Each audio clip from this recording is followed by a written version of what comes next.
Coucou tout le monde, bienvenue sur Viens et suis-moi. Écoutez, prête l'oreille, pardon. Je suis Vaya Prière et je suis très heureuse de vous retrouver aujourd'hui pour une nouvelle étude de notre programme Viens et suis-moi. Étude qui est basée cette semaine sur un nouveau livre, l'avant-dernier livre du livre de Mormon qui est le livre de Mormon, dans le livre de Mormon, et notamment les chapitres 1 à 6. Chers frères et sœurs, je vais vous avouer une chose. Excusez-moi. Je n'aime pas ce livre. Je n'aime pas euh, les récits qui s'y trouvent parce que on trouve des choses vraiment pas agréables à lire. Euh, Lorsque l'on commence la lecture et que l'on voit tout ce qui est décrit, on a envie que d'une chose, c'est de refermer ce livre. Et j'ai beaucoup prié le Seigneur pour qu'il puisse m'aider à aller au-delà de ces choses et à comprendre pourquoi ces récits nous ont été donnés malgré ces horribles choses que nous découvrons. Et je suis tellement reconnaissante de la compassion et de l'amour que le Seigneur a pour moi parce que dans mon étude des Écritures de la semaine, j'ai appris beaucoup de choses positives malgré toutes ces choses négatives que nous découvrons dans notre lecture de cette semaine. Et je vais essayer, chers frères et sœurs, de vous partager toutes ces choses que j'ai pu apprendre de ma lecture et de mon étude des chapitres 1 à 6 de Mormon. Mormon nous a épargné le récit complet de l'affreux spectacle de méchanceté et d'effusion de sang auquel il a assisté parmi les Néphites. Néanmoins, ce qu'il rapporte dans Mormon 1 à 6 suffit pour nous rappeler jusqu'où est tombé un peuple autrefois juste. Au milieu d'une méchanceté aussi généralisée, personne n'en voudrait à Mormon de se lasser et même de se décourager. Pourtant, à travers tout ce qu'il a vu et vécu, il n'a jamais perdu de vue la grande miséricorde de Dieu ni sa conviction que le repentir est le moyen d'y accéder. Et bien que son propre peuple ait refusé ses invitations suppliantes à se repentir, il savait qu'il avait un public plus vaste à persuader et il a déclaré « Voici j'écris à toutes les extrémités de la terre ». En d'autres termes, il vous a écrit à vous et à moi. Le message qu'il nous adresse aujourd'hui est le même que celui qui pouvait sauver les Néphites à leur époque. Croyez en l'évangile de Jésus-Christ. Repentez-vous et préparez-vous à vous tenir devant le siège du jugement du Christ. Chers frères et sœurs, j'aimerais vous poser une question. Est-il plus difficile de vivre de manière juste aujourd'hui que lorsque vous étiez plus jeune? Pourquoi et pourquoi pas? J'aimerais vous présenter le livre de Mormon dans le livre de Mormon. Et non, Mormon n'est pas un personnage nouveau pour nous dans notre étude de cette année. Nous l'avons en quelque sorte toujours accompagné. Nous avons de lui ses paroles à de nombreux endroits du texte, alors qu'il expliquait son processus de compilation et d'abrégement du récit. Il a inséré des petites pensées, des commentaires ici et là, et il a été un compagnon et une présence constante tout au long de notre étude. Mais maintenant, nous arrivons à la fin du récit historique de tout le livre et nous entendons parler de Mormon lui-même et de l'époque dans laquelle il a personnellement vécu. Oui, il nous reste Éther et Moroni, mais Éther est comme un flashback et Moroni va juste résumer certains des enseignements de son père et conclure sa propre histoire solitaire avant d'enterrer les plaques. Donc, ce que nous étudions dans cette première partie de Mormon, ce sont les derniers jours des Néphites. Il y aura maintenant des thèmes communs dans les 3 derniers livres. Donc, on ne peut pas couvrir les 3 livres en même temps et le programme de Viens et suis-moi a fait de son mieux pour pouvoir les répartir sur les 2 prochains mois. Mais soyons prêts. Nous allons couvrir ces 2 mêmes thèmes tout au long du reste de notre étude de cette année. Maintenant, heureusement, entrecoupés tout au long de ces livres, il y a de beaux enseignements supplémentaires sur la foi, la prière, la charité, les dons spirituels et bien plus encore. Et nous les couvrirons. Mais en fin de compte, l'essentiel de ces derniers livres sont ces 2 choses. Premièrement, comment les sociétés et les individus s'autodétruisent spirituellement. Et deuxièmement, comment vivre de manière juste dans un monde méchant. Nous allons voir ces 2 idées encore et encore jusqu'à la fin. Alors, la première chose que j'aimerais faire est d'aider chacun d'entre vous à comprendre à quoi ressemble le monde de Mormon. Vous aider à comprendre le cadre des derniers livres et un aperçu de ce à quoi ressemblait l'existence quotidienne de Mormon. Alors, on va voir ces choses. Quel était le monde de Mormon?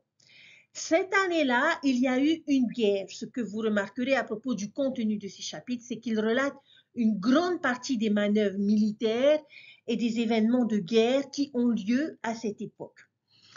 Ensuite, on nous parle d'une scène continuelle de méchanceté et d'abomination qui a été devant ses yeux depuis qu'il a été capable de contempler les voies de l'homme. Donc, on nous parle de méchanceté. Mormon a eu l'audace de ne pas donner un récit complet des choses qu'il a vues. Et il est impossible à la langue de décrire ou à l'homme d'écrire une description parfaite de la scène horrible qui se produit et se déroule devant ses yeux. Ensuite, on nous parle de l'œuvre de miracles et de guérison qui a cessé à cause de l'iniquité du peuple. Et c'est l'un des aspects les plus tristes de leur société. Il n'y avait tout simplement pas assez de justes pour que l'Église survive vraiment intacte. Donc, avec la dissolution de l'Église, nous perdons également l'autorité de la prêtrise et les bénédictions de la prêtrise. Et il y a un verset qui nous dit qu'il n'y avait pas de don spirituel ni de don du Saint-Esprit. Et c'était vraiment un désert spirituel de société. Nous découvrons également qu'il y avait beaucoup de sang et de carnage qui se répandaient sur toute la surface du pays, que chaque cœur était endurci et qu'il y avait de la sorcellerie et de la magie. Chers frères et sœurs, avec cette liste, est-ce que cela vous aide à vous faire une idée de ce à quoi ressemblait le monde de Mormon? C'est une description assez sombre de ce qu'il a dû vivre, de ce à quoi il a dû faire face. Et celui qui me touche le plus est celui dans le chapitre 2, le verset 18, où il dit une scène continuelle de méchanceté et d'abomination qui est devant ses yeux, et depuis qu'il est à même de contempler les voies de l'homme. Quelle terrible façon de vivre. Guerre, sang, carnage, méchanceté, cœur endurci, pas de miracle. Et dire que cela semble dur serait peut-être un euphémisme. Et au chapitre 5, verset 9, Mormon nous dit qu'il n'écrit qu'un court abrégé, n'osant pas faire le récit complet des choses qu'il a vues à cause du commandement qu'il a reçu et aussi afin que nous n'ayons pas une trop grande tristesse à cause de la méchanceté de ce peuple. Et c'est à ce point que la situation est devenue pire, si grave qu'il n'a pas voulu entrer dans les détails parce que cela serait trop dérangeant pour nous. C'est déjà le cas pour moi en lisant ces chapitres. Et je pense qu'à un moment donné, nous avons juste un petit aperçu de ce à quoi Mormon peut faire référence ici. Il faut également se reporter à Moroni chapitre 9, les versets 8 à 10, où nous pouvons lire une lettre que Mormon avait envoyée à son fils. Et je dois dire que ces versets sont parmi les plus durs de tout le livre de Mormon et qui sont vraiment dérangeants. Je ne vais pas lire ces versets à voix haute parce qu'ils sont tellement mauvais, mais il suffit de dire que les deux camps sont vraiment tombés très bas dans ce conflit et qu'il n'y a plus d'humanité entre ces groupes. Violence envers des femmes et des hommes innocents, massacres, viols, tortures, cannibalisme, toutes ces choses incroyablement laides se produisent dans le monde de Mormon. Et il ne veut pas trop nous déranger. Il veut que nous ayons une idée, mais ne ressent pas non plus le besoin de nous mettre le nez dedans. Ce genre de société porte un nom spécial de la part de Mormon, mais nous devons nous référer au livre des terres pour le voir. Alors que les Jarédites se préparent à traverser l'océan vers la terre promise, et nous y reviendrons, Mormon passe en revue la promesse de la terre promise, une promesse que nous avons vu répéter à maintes reprises tout au long de notre étude du livre de Mormon. Et cette promesse est la suivante. Si votre nation et votre peuple servent Dieu, ils seront protégés sur cette terre. Où est terre 2:10, car voici, c'est une terre qui est choisie au-dessus de toutes les autres terres. C'est pourquoi celui qui la possède servira Dieu ou sera balayé. Car c'est le décret éternel de Dieu et ce n'est que lorsque l'iniquité sera complète parmi les enfants du pays qu'ils seront balayés. Quel genre de société les Néphites sont-ils devenus à la fin du livre de Mormon?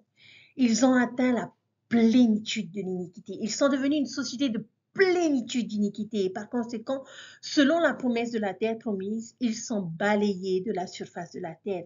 Il existe d'autres exemples de sociétés pleines d'iniquité dans les Écritures. Nous connaissons les gens de l'époque de Noé, de Sodome et de Gomorrhe, le peuple d'Ammonia Alma, les Jarédites, que Moroni va inclure dans le livre des terres en comparaison avec sa propre société, et les Israélites à l'époque de Léhi. Il est intéressant de noter que le livre de Mormon commence et se termine par la destruction d'un peuple plein d'iniquité. Examinons de plus près ce qui définit une société qui atteint la plénitude d'iniquité.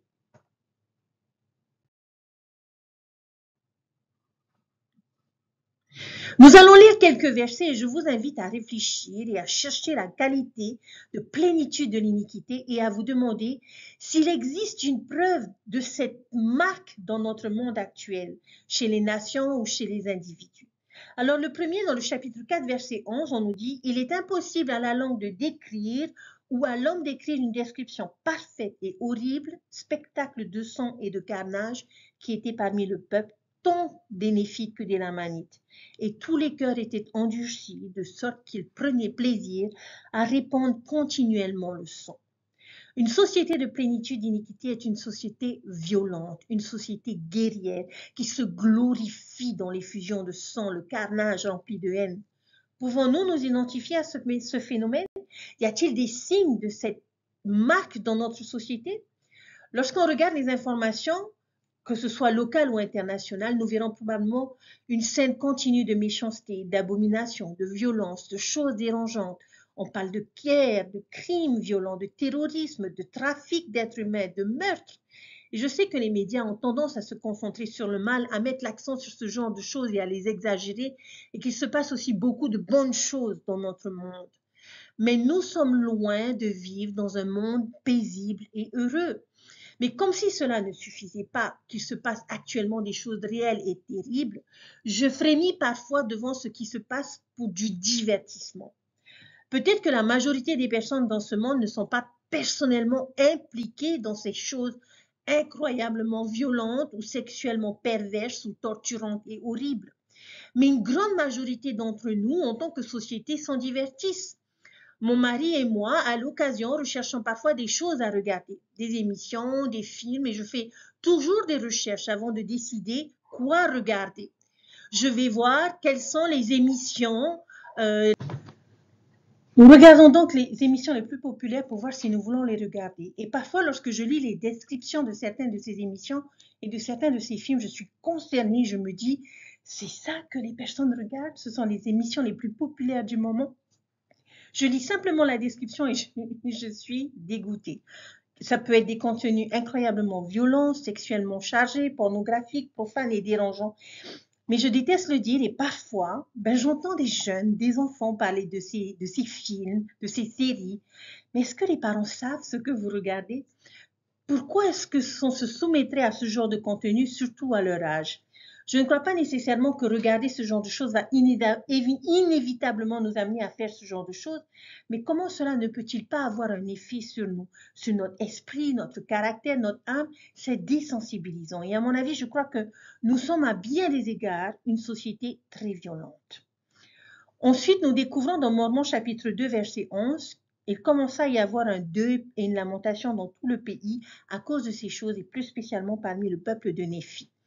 Un peu plus loin, au verset 14, on nous dit « Il ne venait pas à Jésus le cœur brisé et l'esprit contrit, mais il maudissait Dieu et souhaitait mourir.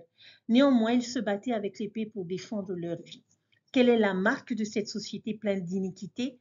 Leur vie était remplie de misère et de chagrin. Ils détestent leur vie. Nous avons déjà appris dans le livre de Mormon que la méchanceté n'a jamais été le bonheur. On pourrait donc s'attendre à ce qu'un peuple aussi dépravé et éloigné de Dieu soit très malheureux. Et c'est vrai, le verset 14 nous dit qu'ils ont maudit Dieu et qu'ils ont souhaité mourir. Probablement parce qu'une vie de péché profond et de misère n'est pas vraiment une vie après tout. Mais ironiquement, même s'il les dit qu'ils souhaitent mourir, ils luttent toujours avec l'épée pour leur vie. Je ne sais pas exactement comment expliquer cela, mais ils veulent mourir. Ils ne veulent pas mourir non plus. Ils détestent la vie, mais ils ont peur de la mort. Donc la seule chose qui semble les faire continuer et les motiver Eh bien, c'est leur haine et leur désir de vengeance. Et vous pouvez le voir particulièrement dans Mormon chapitre 3, les versets 9 et 14. Je trouve également Mormon 2, 23 intéressant. Mormon considérait évidemment le capitaine Moroni comme un héros et a même nommé son propre fils d'après lui. Dans ce verset, vous le voyez essayer de motiver son peuple à se battre pour les mêmes choses que le capitaine Moroni avait écrites sur l'étendard de la liberté. Mais qu'est-ce qui manque dans cette version? Ce n'est pas une copie exacte, n'est-ce pas? Cet étendard n'inclut pas Dieu ni la religion. Et je pense que c'est probablement parce qu'il sait que ces choses ne vont pas les motiver. Alors il pense peut-être qu'ils pouvaient au moins les amener à se battre pour leurs femmes, leurs enfants et leur pays. C'est au moins une bonne chose. Mais même cela ne semble pas fonctionner. La vengeance, la plus vaine des causes, semble être ce qui les pousse le plus à se battre. Y a-t-il des preuves de cette marque dans notre monde? La misère et le chagrin? Oui. Je crois qu'il y en a beaucoup dans notre monde actuel, surtout dans les endroits où il y a la guerre, la criminalité violente et les conflits. Et au niveau individuel, ceux qui sèment les graines du péché et de la rébellion récoltent la tristesse et le désespoir. Dans les versets 12 et 13 du chapitre 2, ces versets nous donnent des détails supplémentaires sur ce chagrin et cette misère qu'ils ressentent. De quel genre de chagrin s'agit-il? Le verset 12 nous dit, « Il arriva que lorsque moi, Mormon, je vis leur lamentation et leur deuil et leur tristesse devant le Seigneur, mon cœur commença à se réjouir au-dedans de moi, connaissant la miséricorde et la longanimité du Seigneur, et pensant par conséquent qu'il serait miséricordieux envers eux de sorte qu'ils redeviendraient un peuple juste.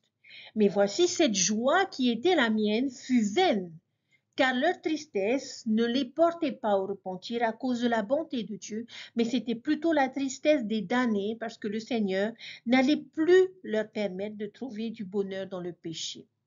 La tristesse, nous le savons d'après les Écritures, est une conséquence naturelle du péché. Mormon espère donc au départ que cette tristesse les conduira à se repentir. Mais son espoir est vain. Ils ne ressentent pas la tristesse selon Dieu dont Paul nous parle dans 2 Corinthiens chapitre 7.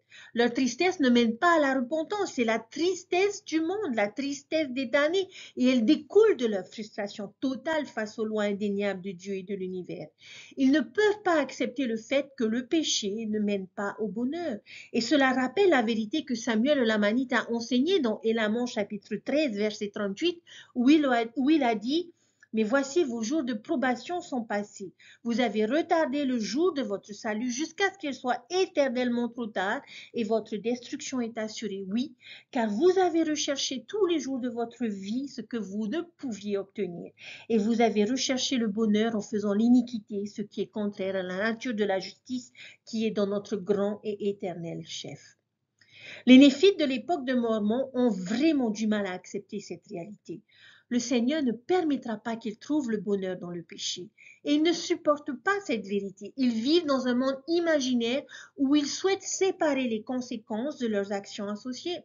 Vous avez peut-être entendu l'affirmation, quand vous prenez un bout du bâton, eh bien, vous preniez l'autre bout également. Eh bien, ces Néphites pensent qu'ils devraient pouvoir briser le bâton en deux et prendre le plaisir du péché, mais recevoir ensuite la bénédiction des justes. Mais lorsqu'ils découvrent que le bâton n'est pas fait de bois cassant, mais de fer indestructible, eh bien, ils se mettent en colère. C'est comme lutter contre la loi de la gravité.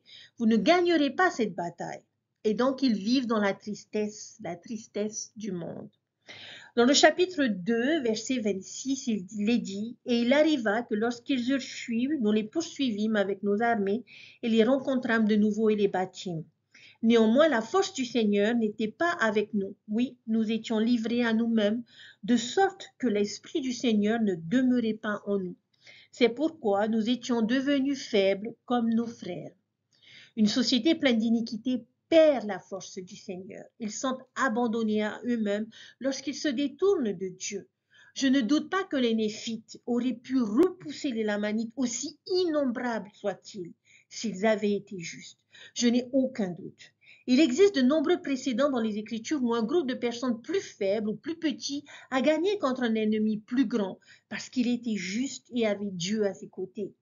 Il y a beaucoup d'histoires du genre David et Goliath, et c'est parce qu'un homme ou une nation qui a Dieu à ses côtés sera toujours majoritaire. Mais ils avaient abandonné Dieu. Par l'inverse, Dieu les a laissés à eux-mêmes, avec leur propre force ou faiblesse dans ce cas. Dans Éléments 7, 23, Dieu dit « Je ne montrerai pas ma force aux méchants plus que les autres. » Il se retire simplement et permet aux événements de se produire naturellement sans son intervention. Et je pense que c'est intéressant. Dieu n'a généralement pas besoin de détruire un peuple. Peut-être dans le cas de Noé ou de Sodome et Gomorrhe. Mais dans la plupart des cas, devinez qui les détruit. Ce n'est pas Dieu. Regardez le chapitre 4, verset 5. C'est par les méchants que les méchants sont punis. Il peut généralement simplement laisser les choses se produire d'elles-mêmes. À la fin du livre de Mormon, nous savons qu'il ne s'agit pas d'un combat entre le bien et le mal, mais c'est un combat entre le mal et le mal. Les deux semblent se mériter l'un l'autre alors qu'ils s'entretuent. Et tout ce que Dieu et les justes peuvent faire, c'est s'asseoir et regarder avec horreur et tristesse la dévastation. De même, lorsque nous nous détournons de Dieu, nous sommes également livrés à nous-mêmes et nous nous rendons vulnérables et sans protection contre la méchanceté qui nous entoure. Les chapitres 2, verset 8, chapitre 3, verset 13, 15, chapitre 4, verset 10, chapitre 5, verset 2 et 11, le plus grand indicateur d'une société pleine d'iniquité que nous avons dans ces versets, ce qui est répété encore et encore, c'est qu'ils ne se repentent pas, quoi qu'il arrive. Même lorsque leur vie est misérable, lorsque la misère du péché ne peut pas nous inciter à changer, lorsque ces terribles conséquences naturelles ne peuvent pas nous fournir la motivation pour modifier notre comportement, alors rien d'autre ne le fera. Dans le chapitre 2, verset 15, Mormon observe que le jour de grâce était passé pour eux. Je ne pense pas qu'ils disent qu'ils ne pouvaient pas se repentir ou que Dieu ne le permettrait pas ou que la grâce du Christ n'était pas là pour qu'ils la reçoivent. Il dit qu'ils ne le prendront pas. Ils ont atteint cette plénitude. Ils se sont laissés glisser si loin dans le gouffre du péché et de la misère qu'ils n'ont pas saisi la corde de sauvetage qui leur était offerte, même si elle était suspendue devant leur visage. Nous savons qu'ils ont encore l'occasion parce que plus tard, dans le chapitre 3, les versets 2 à 3, Mormon leur donne cette chance. Après une victoire surprenante contre les Lamanites, Mormon pense que peut-être que cela les amènerait à se tourner vers Dieu dans leur gratitude pour leur victoire. Et il crie donc au peuple de se repentir. Verset 3, je criais à ce peuple, mais ce fut en vain. Et il ne se rendait pas compte que c'était le Seigneur qui l'avait épargné et lui accordait une occasion de se repentir. Et voici, ils s'endurcit le cœur contre le Seigneur son Dieu. Je suppose qu'il arrive un moment où offrir une autre chance ne sert absolument à rien. Mais je pense que c'est une étape nécessaire dans le modèle de plénitude de l'iniquité dont nous avons parlé. Je ne pense pas que la miséricorde de Dieu sera, comment dirais-je, au bout tant que les gens seront prêts à se repentir et à s'efforcer de changer. C'est quand il y a un refus constant et cohérent de se repentir que sa patience et sa longanimité atteignent leurs limites. Bien que je ne sois pas prophète, je suis d'accord avec la conclusion de C.S. Lewis selon laquelle Dieu offre des chances. Il a dit « Je crois que si 1 million de chances étaient susceptibles de faire du bien, elles seraient données. » Ce principe me rappelle une situation, chers frères et sœurs, d'un professeur de séminaire qui avait partagé son expérience au cours de sa toute première année. Il avait un élève qui ne voulait tout simplement pas assister à son cours, mais ses parents voulaient qu'il y soit. Et pour se rebeller contre leur désir, il n'arrêtait pas de sécher le cours de religion. Il ne venait pas, et ce qui était un problème de responsabilité dans un programme attendu. Il a donc parlé avec lui, et il a parlé avec les parents, et il leur a dit qu'il lui donnerait une autre chance, mais qu'il devait venir ou bien qu'il devait s'inscrire à un autre cours de l'école. Il a commencé à venir les jours suivants, mais a de nouveau séché les cours. Ils ont eu une autre discussion. Les parents lui ont demandé s'ils pouvaient lui donner une autre chance. Et cet instructeur l'a fait. Et cela s'est produit plusieurs fois jusqu'à ce que finalement l'instructeur leur dise que s'il séchait encore une fois les cours, selon la politique du séminaire, il devrait le rayer de la liste et il devait s'inscrire à un autre cours ce semestre-là. Ils ont accepté. Il est venu pendant peut-être 3 jours et il a de nouveau séché les cours et l'instructeur a informé les parents qu'ils allaient le laisser partir. Ils ont protesté, ont demandé s'il pouvait parler. Et ils se souvenaient qu'ils s'étaient assis ensemble au séminaire, l'instructeur, le garçon et les parents, et ils l'ont supplié de lui donner une autre chance. Et il a à nouveau cédé, il a dit, ok, nous allons lui donner une autre chance. Et il se souvient du regard de ce jeune homme qu'il avait lancé. Il les a tous regardés et a dit, j'en ai assez des deuxièmes chances. Chers frères et sœurs, à travers cette expérience, vous voyez qu'il arrive un moment où cela ne fait plus de différence de donner une autre chance. Le jour de grâce est passé. Ce n'est pas que la grâce n'est pas là, c'est qu'elle ne sera pas reçue. La question n'est pas de savoir si sa main est tendue. La question est de savoir si nous sommes prêts à la prendre. Le peuple mormon ne le ferait pas. Une preuve de cela à notre époque, cela est probablement plus évident sur une base individuelle que société, mais nous avons peut-être aussi vu des individus qui ne sont pas intéressés par une seconde chance. Et enfin, dans le chapitre 5, les versets 16 à 19, l'on nous dit qu'à voici, l'Esprit du Seigneur a déjà cessé de lutter avec leur Père, et ils sont sans Christ et sans Dieu dans le monde, et ils sont chassés comme la balle emportée par le vent.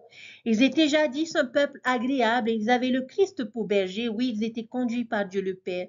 Mais maintenant, voici, ils sont conduits çà et là par Satan, comme la balle est emportée par le vent, ou comme un navire sans voile ni ancre et sans rien pour le gouverner, est ballotté sur les vagues, et ils sont comme lui.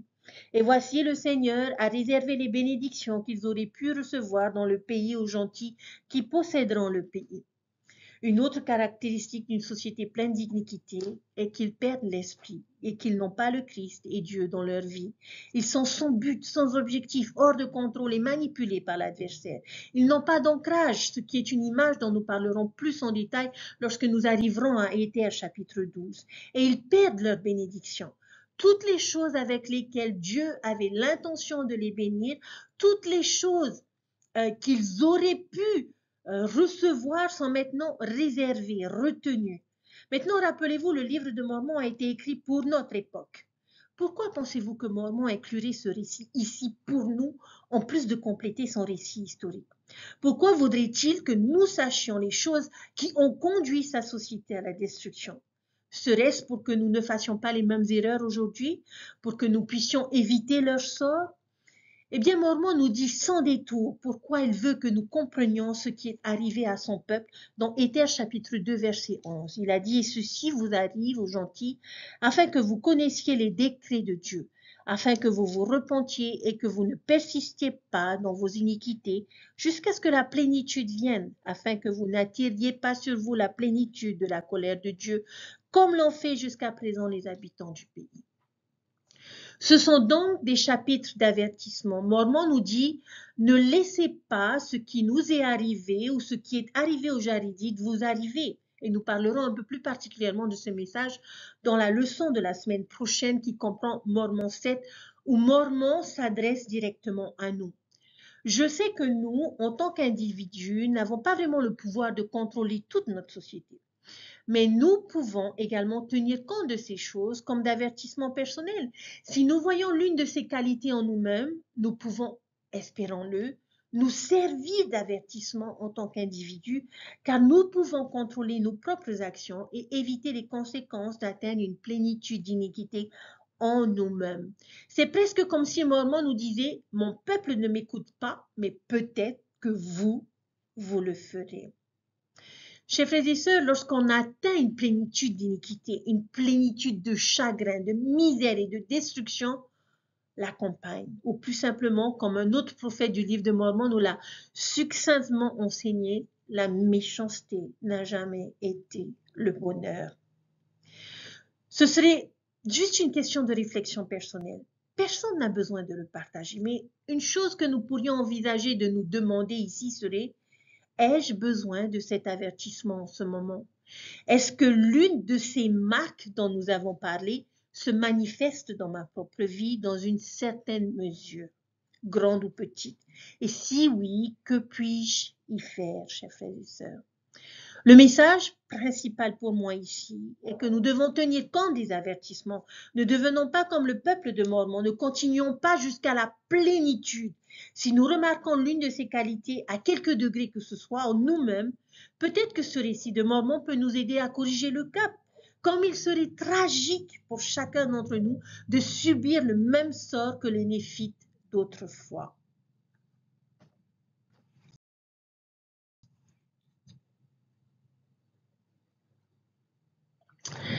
Alors, maintenant que nous venons d'étudier ce monde plein d'iniquité, et je n'aime pas m'attarder sur l'horreur de ce monde de Mormon, au contraire, J'aimerais me concentrer sur le côté positif de ces chapitres que j'ai découverts. Et ce côté positif, c'est Mormon lui-même.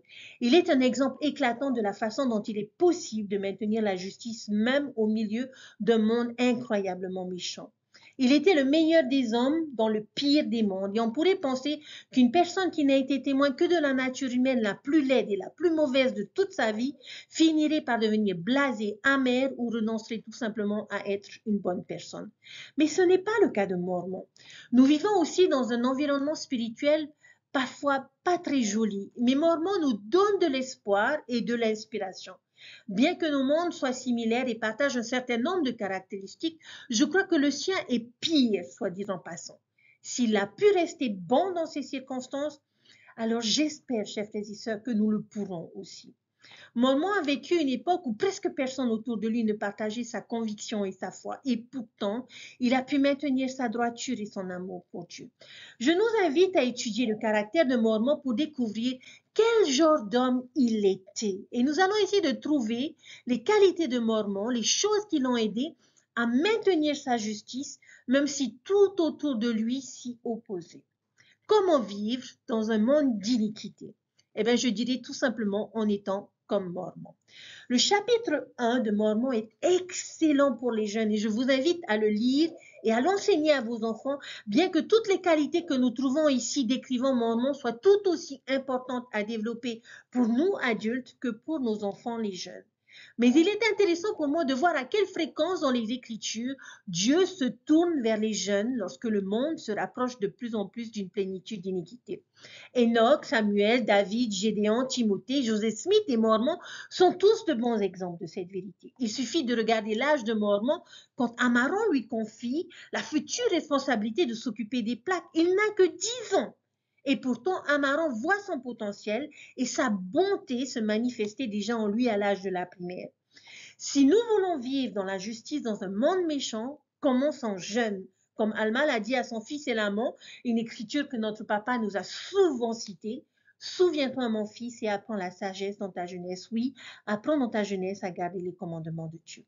Notre jeunesse est souvent la période qui définit notre trajectoire pour le reste de notre vie. Il est donc important pour nous de nous concentrer sérieusement sur notre développement pendant ces années critiques.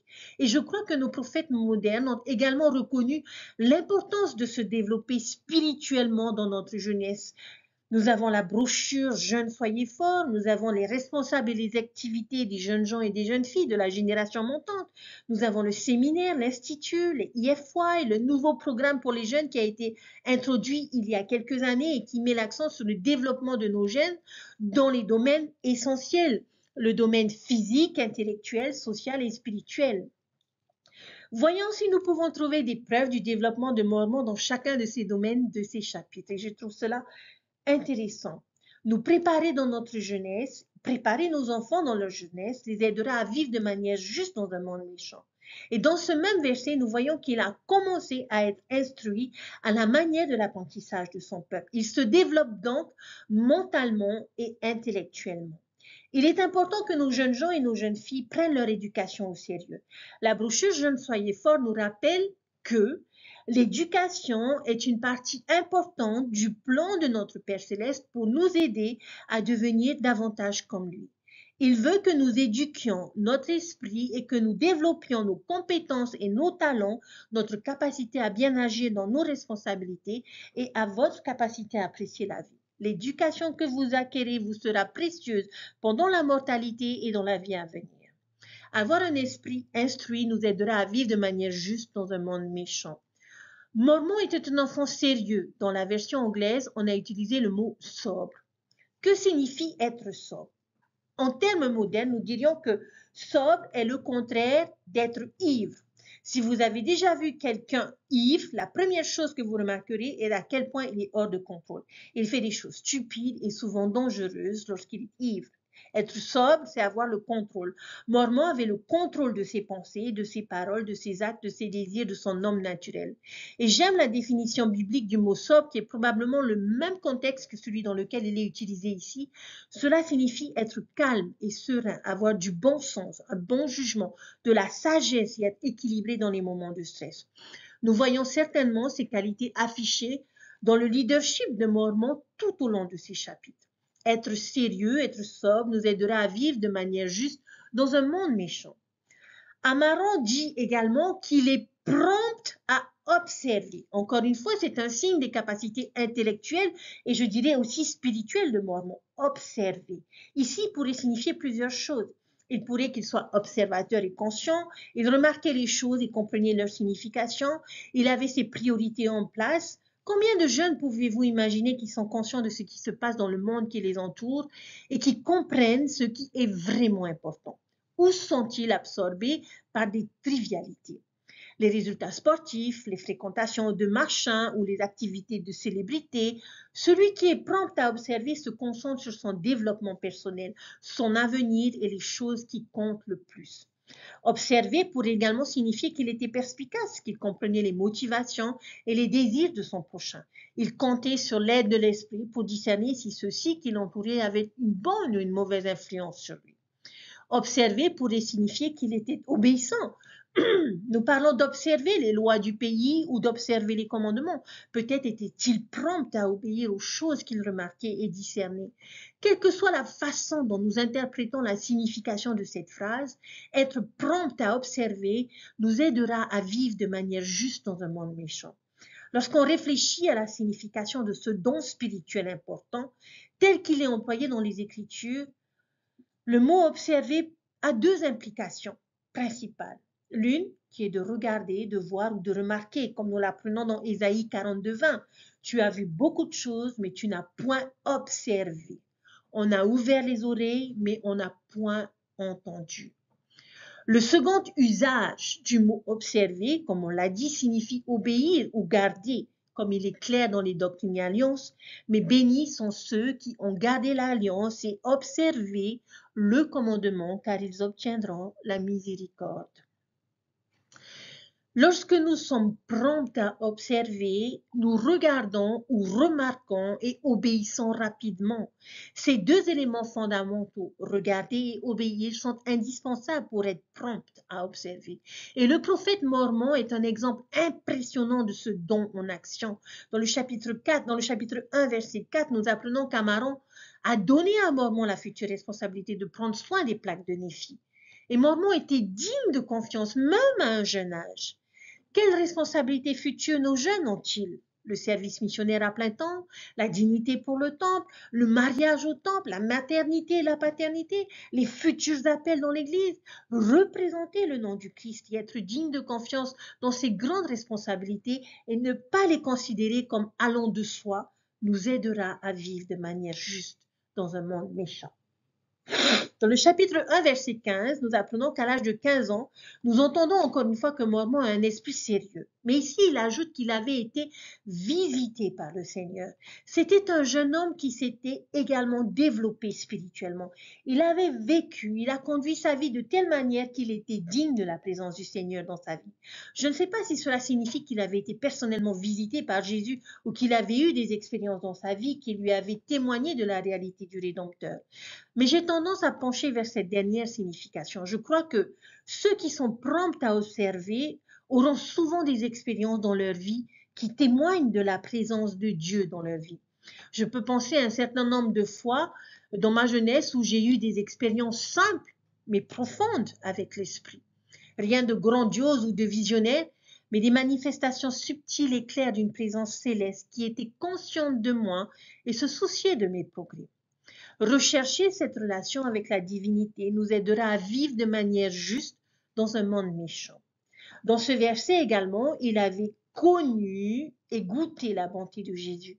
Si nous voulons survivre aux choses amères, peu appétissantes et nauséabondes du monde, nous devons goûter à la douceur et aux délices de l'évangile et de l'action juste.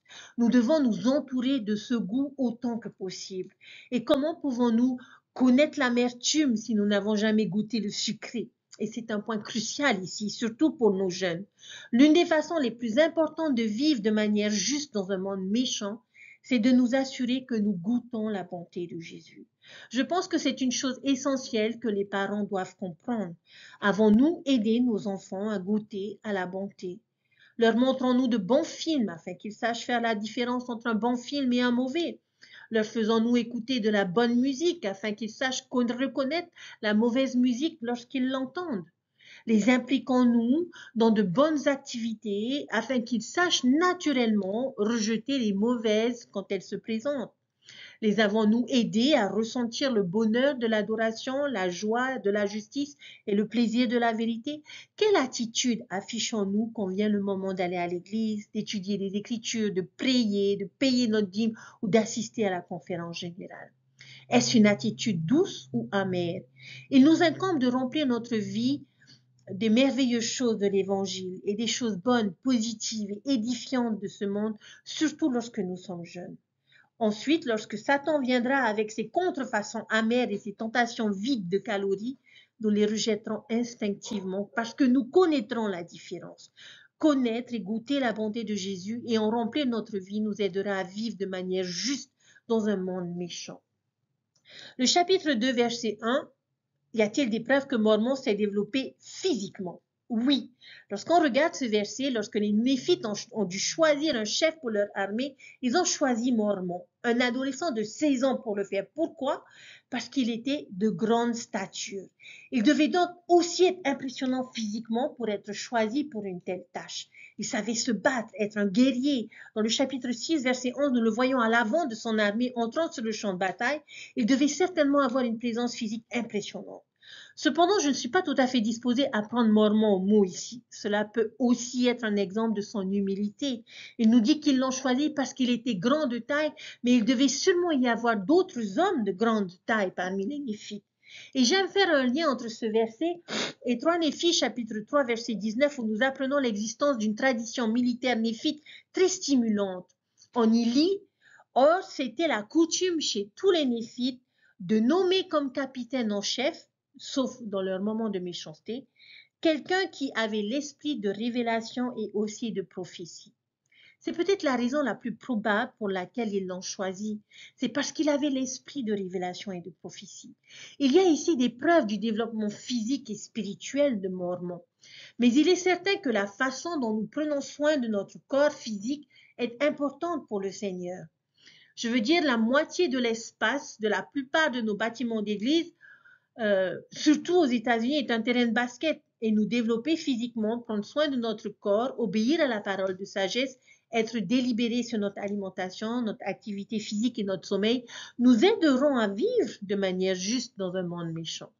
Dans le chapitre 1, versets 17, 2, 19, 3, 12, 6, les versets 16 à 22, nous avons atteint 3 des 4 domaines de développement dans le nouveau programme pour les jeunes concernant Mormon. Qu'en est-il de l'aspect social? Y a-t-il des preuves du développement social de Mormon? Je vois cela partout dans les chapitres dans la relation entre Mormon et son peuple. Il a été choisi comme commandant à un jeune âge et cela témoigne de sa capacité à inspirer la loyauté et la confiance de ses semblables. Je suis également impressionné par son attitude envers eux. On pourrait penser que quelqu'un d'aussi juste que Mormon pourrait être dégoûté et méprisant envers les méchants qui l'entourent. Ils détestent certainement ce qu'ils font, mais ils ne les détestent pas eux. Vous ne ressentez jamais le sentiment d'autosatisfaction chez Mormon. Ils ne les jugent pas non plus. Et il les aime sincèrement et fait preuve d'une véritable charité envers eux. Dans le verset 17, on voit qu'il reste parmi eux. Même s'ils ont le cœur dur, il ne les abandonne pas. Il fait ce qu'il peut pour eux. Oui, dans le futur, il refuse de les mener au combat lorsqu'ils décident de passer à l'offensive. Mais il ne s'éloigne pas d'eux complètement. Et au verset 19 du chapitre 2, il est attristé à cause de leur méchanceté. Au chapitre 3, verset 12, nous apprenons qu'il les a aimés selon l'amour de Dieu qui était en lui. Il a épanché son âme dans la prière tout au long de la journée pour eux. Mormon nous enseigne la bonne façon de travailler avec ceux qui s'égarent. Il ne justifie jamais ce qu'ils font. En fait, il le condamne fermement, mais il ne les condamne pas. Il ne les excuse pas, ne justifie pas leurs actions, ni ne tolère leur méchanceté. Il les aime simplement et prie pour eux. Toute la dynamique, aimer le pécheur et haïr le péché dont nous avons entendu parler. Et à la fin de Mormon 6, nous avons ce que l'on appelle parfois la complainte, la plainte de Mormon. Et cela se passe après la grande bataille finale entre les Lamanites et les Néphites à Cumorah. Et à ce stade, Mormon dit qu'il ne reste en réalité que 24 Néphites en vie. Le reste est en train de pourrir en tas sur le pays. Et en lisant cela, Remarquez le ton de sa complainte. Comment la décririez-vous? Chapitre 16, verset 16, pardon. Et mon âme fut déchirée d'angoisse à cause de ceux de mon peuple qui avaient été tués, et je m'écriai, ô belle créature, comment avez-vous pu vous éloigner des voies du Seigneur? Ô belle créature, comment avez-vous pu rejeter ce Jésus qui se tenait les bras ouverts pour vous recevoir? Voici, vous n'aviez pas fait cela. Si vous n'aviez pas fait cela, vous ne seriez pas tombés, mais voici, vous êtes tombés, et je pleure votre perte. Ô fils et filles, si beaux, père et mère, mari et épouse, belle créature, comment se peut-il que vous soyez tombés? Mais voici, vous vous en êtes allés, et mon chagrin ne peut causer votre retour. Et le jour viendra bientôt où votre corps mortel revêtira l'immortalité et où ces corps qui maintenant tombent en corruption deviendront des corps incorruptibles. Et alors, vous vous tiendrez devant le siège du jugement du Christ pour être jugés selon vos œuvres. Et si vous êtes juste, alors vous serez bénis avec vos pères qui sont allés avant vous. Oh, que ne vous êtes-vous repentis avant que cette grande destruction ne s'abatte sur vous. Mais voici, vous vous en êtes allés et le Père, oui, le Père éternel du ciel connaît votre état et il agit envers vous selon sa justice et sa miséricorde. Chers frères et sœurs, sentez-vous le temps ici? Est-il dédaigneux aux vengeurs? Une attitude du genre bien fait pour vous, bon débarras? Non, il y a là une véritable charité, du regret, du deuil. Et est-ce de l'autosatisfaction? Non. Il n'y a qu'un seul jeu dans toute la section et c'est quand il dit « Je pleure votre perte ». Il ne s'agit pas de lui du tout. Est-ce un jugement? Non. Dans les 2 derniers versets, il laisse le jugement à Dieu. Dieu fera de vous selon sa justice et sa miséricorde. Et il est intéressant de noter que le dernier mot de ce chapitre est « miséricorde ». Jonas dans l'Ancien Testament serait un très bon contrepoids à l'attitude de Mormon. Est-ce que vous vous souvenez de ce qu'il a fait après avoir enseigné à contre-cœur le repentir aux habitants de Ninive? Il est sorti de la ville et s'est assis sur une colline et a attendu avec joie de voir Dieu les détruire. Et finalement, ces méchants que je déteste vont être détruits. J'ai hâte de voir le feu d'artifice commencer. Et comparez cela avec Mormon. Son peuple ne lui a causé que du chagrin, a ignoré ses enseignements et ses conseils, a vécu de manière méchante et meurtrière et a blasphémé tout ce qu'il considérait comme sacré. Et pourtant, il pleure pour eux. Mormon aimait certainement son prochain. Il est un exemple éclatant de l'équilibre des 2 commandements. Aimer Dieu et aimer son prochain. Il est même prêt à mourir avec eux. Et nous apprenons qu'il est blessé dans cette bataille finale et qu'il est probablement incapable de fuir avec Moroni. Il reste fidèle à son peuple jusqu'à la fin. L'amour mature et chrétien dans Mormon fait preuve dans ces circonstances et la preuve de son développement social. Développer cet amour chrétien pour notre prochain, quelles que soient ses actions, nous aidera à vivre de manière juste dans un monde méchant. Chers frères et sœurs, si nous cherchons à imiter Mormon, nous pourrions maintenir notre justice même dans un monde très méchant. Quelle qualité de Mormon admirez-vous le plus et pourquoi? Sur quelle qualité de Mormon avons-nous le plus besoin de travailler en ce moment? Quelle est la chose que nous pourrions faire cette semaine pour suivre son exemple de justice?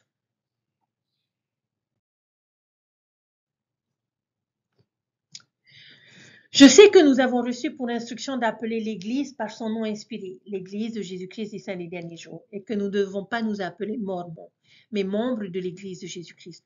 Cependant, dans ce cas, je pense qu'il est normal que je nous encourage tous à être des Mormons ou des personnes qui ressemblent au prophète Mormon. De tous les surnoms que nous avons utilisés au cours de près de 200 dernières années, Mormon n'était pas un mauvais surnom. Et j'espère sincèrement que nous pourrons tous être des Mormons dans ces derniers jours, des individus capables de vivre dans la justice dans un monde méchant, tout comme le Mormon original. Si nous voulons survivre aux derniers jours de l'existence terrestre de cette terre, nous devons être des Mormons, sinon nous n'aurons aucune chance. Si nous suivons l'exemple de Mormon, nous suivons également celui du Christ. Il est possible de vivre dans la justice dans un monde méchant, tout comme le Mormon originel. Puissions-nous tous être des Mormons et à la fin être serrés dans les bras de notre Sauveur Jésus-Christ, tout comme je suis sûre qu'il l'a été lorsqu'il a achevé son voyage mortel. Chers frères et sœurs, je rends hommage aux enfants aux jeunes qui s'efforcent de mener une vie de pureté et d'obéissance. J'ai été témoin de la force de nombreux enfants à travers le monde. Ils sont résistants, constants, immuables dans beaucoup de cadres et de situations difficiles. Ces enfants comprennent leur identité divine et ressentent l'amour de leur Père céleste envers eux et s'efforcent de faire sa volonté. Cependant, il y a des enfants qui peinent à rester constants et immuables et dont l'âme délicate est blessée. Ils sont attaqués de toutes parts par les traits enflammés de l'adversaire et ont besoin d'être renforcés et soutenus. Ils constituent pour nous une immense motivation à nous engager dans une guerre contre le péché et à tout faire pour amener nos enfants au Christ. Bruce McConkie a prononcé il y a plus de 43 ans les paroles suivantes. Il a dit: en tant que membres de l'Église, nous sommes engagés dans un grand conflit. Nous sommes en guerre. Nous nous sommes enrôlés dans la cause du Christ pour nous battre contre Lucifer. La grande guerre qui fait rage de toutes parts et fait malheureusement de nombreuses victimes, dont certaines meurent, n'a rien de nouveau. Nul n'est ni ne pourra être neutre au milieu de cette guerre. Fin de citation. Aujourd'hui, la guerre se poursuit avec une intensité accrue. La bataille nous touche tous et nos enfants sont en première ligne face aux forces ennemies. Nous avons donc grand besoin de renforcer notre stratégie spirituelle et aider nos enfants à se développer. Fortifier nos enfants pour qu'ils deviennent résistants au péché constitue à la fois une tâche et une bénédiction pour nos parents, grands-parents, membres de la famille, instructeurs et dirigeants. La responsabilité de leur venir en aide nous incombe à tous. Toutefois, le Seigneur a tout particulièrement commandé aux parents d'enseigner à leurs enfants à comprendre la doctrine du repentir, de la foi au Christ, le Fils du Dieu vivant, du baptême et du don du Saint-Esprit, et à prier et à marcher en droiture devant le Seigneur. La façon d'élever nos enfants dans la lumière et la vérité peut s'avérer être une question difficile, car elle doit être adaptée à chaque famille et à chaque enfant. Mais notre Père céleste a donné des directives universelles qui nous aideront. Le Saint-Esprit nous inspirera pour que nous trouvions les manières les plus efficaces d'immuniser spirituellement nos enfants. L'appel à être courageux est constamment lancé à chacun d'entre nous. Nous avons besoin de courage chaque jour de notre vie, pas seulement pour les événements importants, mais plus souvent lorsque nous prenons des décisions ou réagissons à des situations proches de nous. Nos enfants se revêtent d'une armure spirituelle en adoptant des habitudes personnelles de disciples au quotidien. Nous sous-estimons peut-être la capacité qu'ont les enfants de comprendre le concept de disciple au quotidien. Le président Eyring nous a conseillé de commencer tôt et d'être constant. Frères et sœurs, gardons nos petits près de nous, si près qu'ils observeront notre attitude chrétienne au quotidien et qu'ils nous verront tenir nos promesses et respecter nos alliances. Les enfants sont de grands imitateurs, alors donnons-leur quelque chose de grand à imiter. Oui, nous aidons à instruire et à élever pour le Seigneur une génération qui résiste au péché, promesse après promesse, alliance après alliance. Et je témoigne que Jésus-Christ dirige cette Église. Et tandis que nous instruisons, guidons et aimons les enfants à la manière du Sauveur, nous pouvons recevoir la révélation personnelle qui nous aidera à forger et à armer des enfants vaillants et résistants au péché. Soyons des Mormons, chers frères et sœurs. Il y a un enseignement avec lequel je voudrais finir mon étude et qui a été mon enseignement personnel. Vous savez, j'ai souvent partagé l'expérience que j'ai eue en tant que présidente de la société de secours, où il m'a été difficile de pouvoir magnifier mon appel, de pouvoir enseigner, et où les enseignements que j'essayais de partager n'obtenaient pas les réponses que je souhaitais. Et lorsque j'ai lu l'expérience de Mormon, je ne dis pas que j'ai été présidente de la société de secours dans un monde méchant, mais comme pour Mormon qui s'est efforcé d'enseigner, d'encourager, d'aimer, mais qui n'a pas eu les réponses qu'il souhaitait, j'ai appris au travers de mon étude personnelle, chers frères et sœurs,